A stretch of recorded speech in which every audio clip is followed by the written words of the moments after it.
In the back of my mom's Bible from her confirmation are several pages dedicated to the foods of the Bible.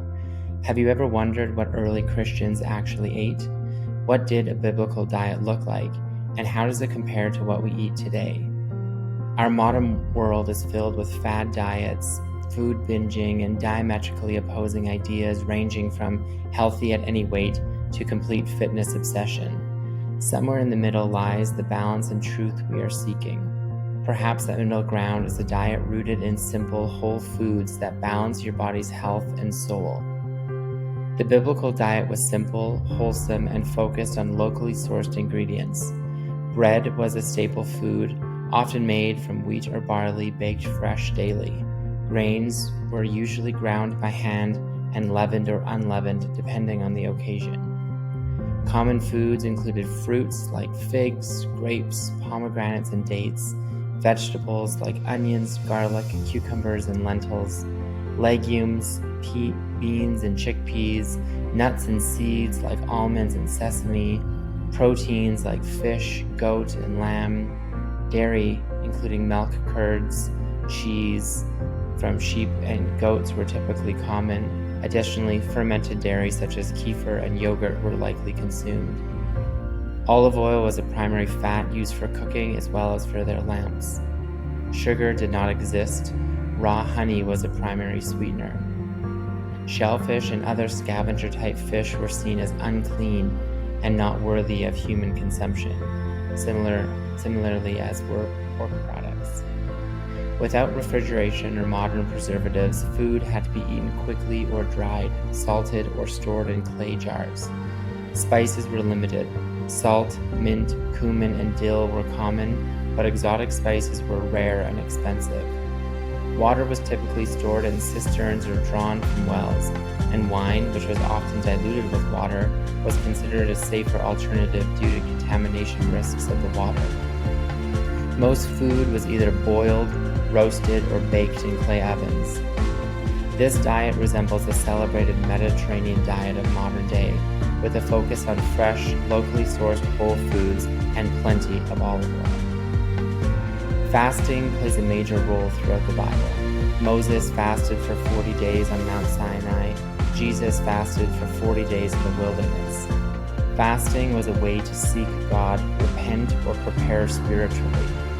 Biblical fasting usually meant abstaining from all food, sometimes even water, for a set period, often from sunrise to sunset or longer. Fasting wasn't just for health, it was deeply spiritual, a way to humble oneself before God. Over time, Christian traditions have preserved fasting in powerful ways. Catholic fasting, especially during Lent, typically involves one full meal and 2 smaller meals, with abstention from meat on Fridays.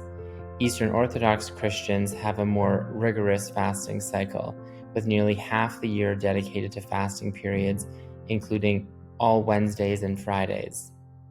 Typically, these fasts, one abstains from the consumption of animal products, including meat, fish, milk, cheese, and even olive oil, as it was traditionally stored in vessels made from animals.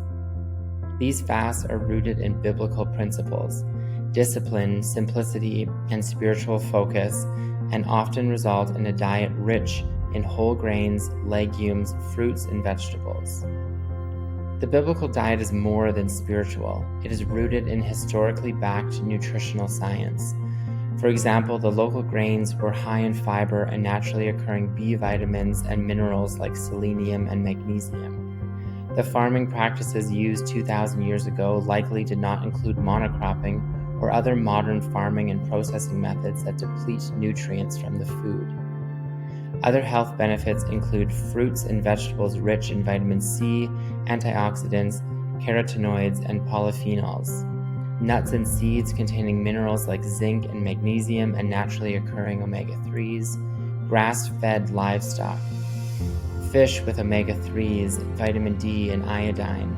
Raw honey rich in antioxidants and antimicrobial properties. Olive oil, likely cold-pressed, bursting with healthy fats. Compared to a modern Western diet, the biblical diet was low in processed foods, free of added sugars or preservatives, high in fiber, and high in natural nutrients and minerals, portion controlled, and seasonal. Today's diet is often quite the opposite: ultra-processed, high in refined sugars, and rich in calories but very low in nutrition. Our foods are typically not locally sourced, rather focusing on quantity over quality. The focus on locally sourced food was, of course, practical. Early Christians ate what they grew and what grew around them. This concept of eating the foods around us is sometimes referred to as a circadian diet. However, there is something deeply spiritual about eating the food you grow or seeing grow around you. If you have ever planted a seed in the soil and watched it grow, you have seen the work of God. If you have ever passed a field of grain blowing in the wind, you have seen the work of God.